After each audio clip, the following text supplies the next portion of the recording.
这2天有个突发事件，我们先看一下。5月8日，有报道称，近2个月，比亚迪长沙工厂附近有浓烈的油漆味等刺激性气味。傍晚至第2天凌晨，刺激性气味最重。工厂附近的10几个小区，1000多位居民称受到影响，上百个孩子出现不明原因迷出血，大人也出现恶心、呕吐、久咳不愈等症状。对此，比亚迪回应称，排放超标引起流鼻血属于恶意捏造关联，已报警。工业园区排放符合国家相关法规及标准，公司已对紧挨工业园区的部分居民区采取了相关措施，并积极改善。比亚迪老板这么说的，你们觉得是实话吗？我们所做的一切都是为了绿色的梦想，说大了为了地球说小了为了国家的环境，再说小了为我们的下一代，为我们的孩子，为我们孩子的健康。因此，我们一直贯穿绿色的发展、绿色的技术，希望用行动来成就我们的梦想。我信你个鬼！你这个糟老头子坏得很。大家安静一下，我来说2句吧。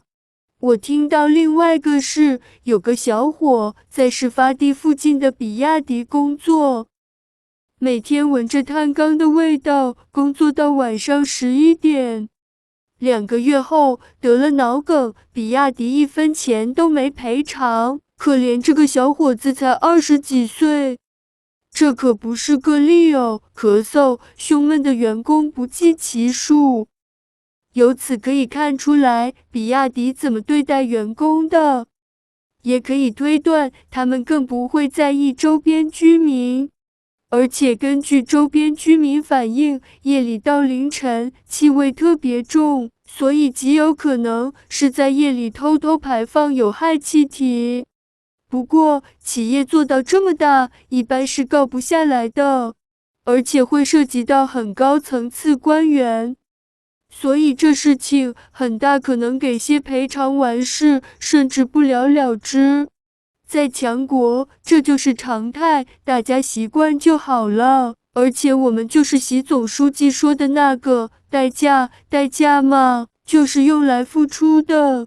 当然，如果哪个韭菜能看到我的视频，希望认真考虑脱离那个地方。用当前流行的话叫润出来。好了，这是小弟一点拙见，见笑了。